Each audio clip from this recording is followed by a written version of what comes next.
बिस्मिल्लाहिर्रहमानिर्रहीम। अस्सलाम वालेकुम। आज 23 दिसंबर है और दिन है बुध का। बड़ी खबर सामने आई है। राना मुबशिर साहब सुनो टीवी पर अपना प्रोग्राम करते हैं, बड़े बाखबर सहाफ़ी हैं, बड़े ज़बरदस्त एंकर हैं। राना मुबशिर साहब ने ट्वीट किया है और इससे पहले हमारे दोस्त ज़ुबैर अली ख़ान ने भी ट्वीट किया है। और अब सोर्सेज ये बता रहे हैं कि इलेक्शन कमीशन ऑफ पाकिस्तान ने फैसला किया है कि वो सुप्रीम कोर्ट ऑफ पाकिस्तान से रजू करेंगे और सुप्रीम कोर्ट को ये बताया जाएगा कि इलेक्शन 8 फरवरी को नहीं हो सकते। ये बड़ी खबर है। इलेक्शन कमीशन ऑफ पाकिस्तान जिनकी चाल पहले बता रही थी, पहले नज़र आ रहा था कि election commission of Pakistan election नहीं करवाना चाहता या जो नून लीग चाहेगी वही इलेक्शन कमीशन ऑफ पाकिस्तान करेगा। और इसी से अंदाज़ा हो रहा था कि वो इलेक्शन कमीशन ऑफ पाकिस्तान जिसने 25 करोड़ के मुल्क में 13 करोड़ वोटर्स का इलेक्शन करवाना है, पाकिस्तान की तारीख का हसास तरीन ख़तरनाक तरीन इलेक्शन करवाना है, वो इलेक्शन कमीशन ऑफ पाकिस्तान हर चौथे दिन पूरा लाहो लश्कर अपना लेकर, पूरा अपना यहाँ से अमला लेकर चारों इलेक्शन कमीशन मेंबरान जाकर इमरान खान साहब और फवाद चौधरी साहब जो हैं उनके ऊपर फर्द जुर्म आयद करने के लिए अडयाला की ज़ियारत करने जाते हैं। अडयाला जाते हैं, इमरान खान की ज़ियारत करते हैं, अडयाला का चक्कर लगाते हैं, पूरा दिन ज़ाया करते हैं। और इससे पहले भी बड़ी चीज़ें हैं। आपने देखा कि हल्का बंदियाँ जो उन्होंने की वो मुतनाज़ हुई। हल्का बंदियाँ के ऊपर इंटरनेशनल मीडिया ने लिखा कि नवाज शरीफ को फ़ायदा देने के लिए हल्का बंदियाँ की गई हैं। हल्का बंदियों के मामले की वजह से जो सुप्रीम कोर्ट बार है, पाकिस्तान बार ने जो है वो अपने अलामिये जारी किए, इनके खिलाफ मामला अदालतों में गए। इन्होंने जो मुतनाज़ा फैसला किया रिटर्निंग ऑफिसर ब्यूरोक्रेसी से लिए, उसको पीटीआई ने चैलेंज किया, वो नोटिफिकेशन मुअत्तल हुआ। सुप्रीम कोर्ट ने उस नोटिफिकेशन को बहाल किया। सुप्रीम कोर्ट ने कहा कि ब्यूरोक्रेट ही इलेक्शन करवाएंगे। सुप्रीम कोर्ट ने सफाइयाँ दी ब्यूरोक्रेट्स की, काजी फैसल साहब ने सफाइयाँ दी ब्यूरोक्रेट्स की। और फिर उन ब्यूरोक्रेट्स के बारे में खुद इलेक्शन कमीशन ऑफ पाकिस्तान ने ये लेटर लिखा चीफ सेक्रेटरी को कि जनाब हमारे आरओज जो ब्यूरोक्रेट्स हैं, जो एग्जेक्टिव के मातहत हैं, सूबाई और वफाकी एग्जेक्टिव के मातहत हैं, ये ब्यूरोक्रेट्स मुकम्मल तौर पे इलेक्शन साफ शफाफ कराने में नाकाम हो गए हैं। आइन की खिलाफवर्जी हो गई है, कानून की खिलाफवर्जी हो गई है, इलेक्शन एक्ट की खिलाफवर्जी हो गई है, इलेक्शन कमीशन के अहकामात की खिलाफवर्जी हो गई है। इसके अलावा आज चीमा को इलेक्शन कमीशन हटाने का कहता है तो उसको बड़ी मुश्किल से हटाया जाता है। आईजी को और चीफ और डीसी इस्लामाबाद को हटाने का कहा जाता है तो उसको हुकूमत नहीं हटाती। और इलेक्शन कमीशन 3-4 माह से 5 माह से कह रहा है लेकिन उनको नहीं हटाया जा रहा। Election commission of Pakistan article 220 के तहत अपने इख्तियारात इस्तेमाल करने की बजाय इलेक्शन कमीशन चिट्ठियों पे चिट्ठियों, ख़त पे ख़त लिख रहा है और मोहब्बत नामे और शिकवे नामे और ये लेटरबाजी यहाँ पर चल रही है। हालांकि इलेक्शन कमीशन के पास अदालतों वाले इस्लाम इख्तियारात हैं, वो कंटेम्प्ट नोटिस कर सकते हैं, वो कोई भी बात हुक्मन मनवा सकते हैं, तमाम इदारे पाबंद हैं इलेक्शन कमीशन को जो है वो सपोर्ट करने के, ओबे करने के, असिस्ट करने के इलेक्शन के मामले में। लेकिन वाज़े तौर पे नज़र आ रहा था अब जब बल्ले का निशान मिला है, बल्ले के निशान मिलने के 24 से 36 घंटे के अंदर अंदर इलेक्शन कमीशन ऑफ पाकिस्तान से इतलात आ रही है कि election commission of Pakistan supreme court of Pakistan जा रहा है और सुप्रीम कोर्ट को जाकर बताया जाएगा कि 8 फरवरी को इलेक्शन नहीं हो सकते। अदालतें हमारे का मामलात में मुदाखलत कर रही हैं और अदालतों ने क्या मुदाखलत किया है, बल्ले का निशान ही दिया और क्या मुदाखलत किया है। तो ये जनाब खबर है कि इलेक्शन कमीशन सुप्रीम कोर्ट से रजू कर रहा है। देखें, मैं आपके सामने पहले दिन से ये अपना केस रख रहा हूं कि मुझे इलेक्शन नज़र नहीं आ रहे और मैंने आपको जो सबसे तगड़ी वजह बताई थी वो ये बताई थी कि बुध का दिन था जब ये 16-17 की बात, 15-16-17 की बात है दिसंबर की। मैं एग्जैक्ट आपको तारीख भी बता देता हूं कि वो क्या तारीख थी जब इलेक्शन कमीशन ऑफ पाकिस्तान ने 13 दिसंबर को फैसला आया अली बाकर नजफी साहब का। अली बाकर नजफी साहब का 13 दिसंबर को फैसला आता है बुध के दिन।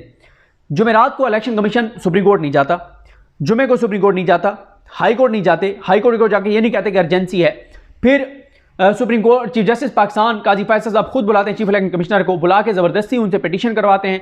उसके बाद पिटीशन में वो पूछते हैं कि अच्छा ये बताएंगे आपने शेड्यूल कहाँ है। उनके पास शेड्यूल था ही नहीं। उन्होंने कहा आप शेड्यूल कब जारी करेंगे। हम जनाब वो अपने आरओ की ट्रेनिंग मुकम्मल करके जारी करेंगे। उन्होंने कहा कानून में कहाँ लिखा हुआ है। ज़बरदस्ती डायरेक्शन देकर उनसे इलेक्शन शेड्यूल अनाउंस करवाया। देखें, अगर इलेक्शन कमीशन ने इलेक्शन कराना होता बुध की रात जब लाहौर हाई कोर्ट ने उनका नोटिफिकेशन मुअत्तल किया था तो जुमेरात की सुबह 10 बजे बजाय वो ट्रेनिंग रोकने के वो भाग के सुप्रीम कोर्ट जाते। 2.5 मिनट का पैदल फासला इलेक्शन कमीशन से सुप्रीम कोर्ट तक। और अगर आप जो है वो चीफ इलेक्शन कमिश्नर के कमरे से चीफ जस्टिस पाकिस्तान की अदालत तक का फासला लगाएं तो ये कोई 3.5-4 मिनट का फासला पैदल बनता है। यानी उनके कमरे से उनकी टीम निकल के चीफ जस्टिस के जो कोर्ट रूम है 1 उस तक 3.25 मिनट में इलेक्शन कमीशन के टीम पहुंच सकती थी और जाके कोहराम बर्पा कर देते कि हुजूर हमारा नोटिफिकेशन मुअत्तल कर दिया है, हम तबाह हो गए हैं, बर्बाद हो गए हैं, हमसे इलेक्शन नहीं होगा, हमारे ये फौरन आप इसको मुअत्तल करें। लेकिन आप तो जाते नहीं हैं। फिर जुमेरात को खबर चलती है टीवी चैनल के ऊपर कि इलेक्शन कमीशन सुप्रीम कोर्ट जाएगा, तो इलेक्शन कमीशन उसको निगेट कर देता है और इलेक्शन कमीशन सख्त तरदीद जारी करता है और कहता है कि जिसने भी खबर चलाई है हम उनके खिलाफ एक्शन ले सकते हैं। और क्या कुछ नहीं कहा था इलेक्शन कमीशन ने। मसला यह है कि उसके बाद भी इलेक्शन कमीशन की चाल ढाल बता रही है, जिस तरह से उन्होंने बल्ले का निशान लिया, मुतनाज़ा फैसले किए। अब ये अच्छा फिर आप देखें कि इनके अपने आरओज लिख रहे हैं लेटर कि जनाब पुलिस मुदाखलत कर रही है। सबसे बड़ा लेटर मैं आपको बता चुका हूं, 2 लेटर सबसे खौफनाक और खतरनाक हैं। पहला लेटर जो सूबाई इलेक्शन कमिश्नर ने लिखा किसको, चीफ सेक्रेटरी को, जिसमें उसने कहा आइन भी पामाल हो गया है, कानून भी पामाल हो गया है, इलेक्शन एक्ट भी पामाल हो गया है, इलेक्शन कमीशन के अहकाम भी पामाल हो गए हैं और आरओज का दफ्तर के बाहर तो छोड़ें दफ्तर के अंदर भी कंट्रोल नहीं है। और जुबैर नियाजी के कागजात नामजदगी आरओ की टेबल से ऐसे उठा के चला जाता है। आरओ के दफ्तर के गेट से डीएसपी बैरिस्टर उमैर नियाजी के वालिद जो रिटायर्ड जज हैं, बड़ी अच्छी शख्सियत के मालिक हैं, उनसे कागजात छीन के भाग जाता है। और अब इस वक्त तायद कुनिंदा, तजवीज़ कुनिंदा, उनको 40-45 तजवीज़ कुनिंदा, तायद कुनिंदा जो है उनको गिरफ्तार कर लिया गया है। उनके घरों पर छापे मारे जा रहे हैं, कागजात नामजदगी रिजेक्ट करवाए जा रहे हैं और ये सारी चीज़ें हैं। देखें, बल्ले का निशान पीटीआई को मिल गया है। पहले राउंड में पीटीआई कामयाब हो गई है। पीटीआई के साथ जो कुछ हुआ है उसके बावजूद पीटीआई कागजात नामजदगी सबसे ज़्यादा जमा कराने वाली पार्टी बन गई है। और यह भी मैं आपको बता दूं, ये जो फिगर है कि पीटीआई के हमायत याफ्ता या पीटीआई के टिकट लेने के ख्वाहिशमंद 2400 लोगों ने कागजात नामजदगी जमा करवाए, ऐसा नहीं है। इनकी तादाद बहुत ज़्यादा है, बहुत ज़्यादा है, 2400 नहीं है। पीटीआई के पास जो फिगर है वो इससे बहुत ज़्यादा है। मैं कोशिश करूँगा कि पीटीआई से एग्जैक्ट फिगर मिल जाए कि उनके पास क्या है कि कितने लोगों ने उनके कागजात नामजदगी जमा कराए हैं। फिर इमरान खान साहब का नाम उसे गायब कर दिया गया है पार्टी सरबराहान की लिस्ट से। फिर पीटीआई की वो जो मखसूस नशिस्तों की लिस्टें हैं वो एंटरटेन नहीं की गई। अब पेशावर हाई कोर्ट ने कहा है कि जनाब आप फ़ौरन जो है वो बल्ले का निशान दें, उसके ऊपर भी टाल मटोल की जा रही है।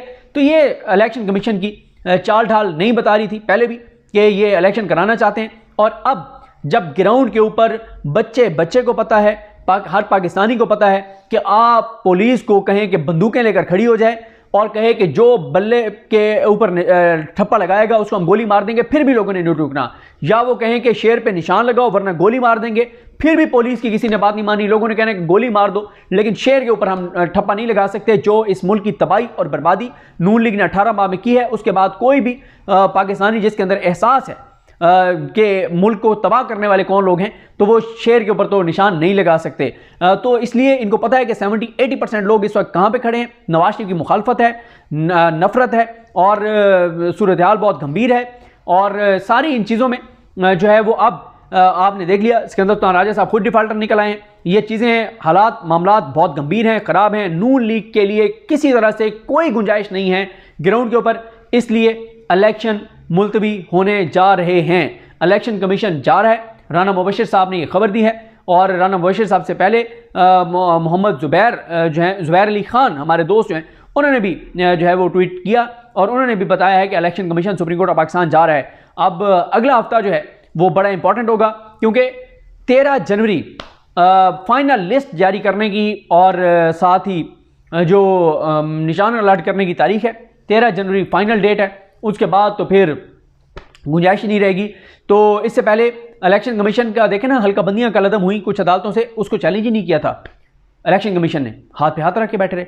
वो तो सुप्रीम कोर्ट ने उनको कहा कि भाई मामला लेके आए हमारे पास, जो खास तौर पर लाहौर हाई कोर्ट वाला है तब वो लेके गए हैं, हल्का बंदियों वाला मामला फिर भी नहीं लेके गए। ये तो सुप्रीम कोर्ट का फैसला आया कि हल्का बंदियों के ऊपर जो है वो सुप्रीम कोर्ट ने कहा कि अब ये इलेक्शन के बाद देखेंगे। फिर इसी तरह से आप ये देखें कि सुप्रीम कोर्ट के 3 फैसले हैं, 8 फरवरी का इलेक्शन, फिर ये जो आरओज़ को बहाल किया, तीसरा लेवल प्लेइंग फील्ड वाला। इलेक्शन कमीशन ने इन तीनों फैसलों के बावजूद लेवल प्लेइंग फील्ड पीटीआई को नहीं दी और खुद इलेक्शन कमीशन का सूबाई election commissioner, chief election commissioner तो वो तो सारे पूरे पाकिस्तान के हैं, सूबाई इलेक्शन कमिश्नर खुद ये बात लिख रहे हैं कि पीटीआई को लेवल प्लेइंग फील्ड नहीं मिल रही। और उससे खतरनाक वो लेटर जो कल योब वाला सामने आया है कि इलेक्शन मैनेजमेंट सिस्टम जो 40-50 करोड़ से तैयार किया गया है वो बैठ गया है, वो नाकाम हो गया है, रिजल्ट मैनेजमेंट सिस्टम बैठ गया है। कौन लोग थे भाई इसके पीछे, इस सिस्टम के ठेका किसके पास था? बताया जा रहा है कि नून लीग की कोई शख्सियत है जिसके पास ये सारा ठेका था, जिसने ये सारा काम डाला है। तो ये बड़ी एक सूरत हाल है और सूरत हाल जो है वो बदल रही है तेज़ी से। और अब ये पता चल रहा है कि election commission supreme court of Pakistan जा रहा है और काजी फैसल साहब भी तब तक आ जाएंगे। अब देखते हैं कि काजी साहब जो है वो इस हवाले से क्या करेंगे। तो बड़ी एक तेज़ी से पाकिस्तान की सियासी सूरत बदल रही है। देखते हैं चीज़ें किस तरफ जाती हैं। मुझे अपनी दुआ में याद रखें। अलकरीम हम सब कहामी नासरो। अल्लाह हाफिज़।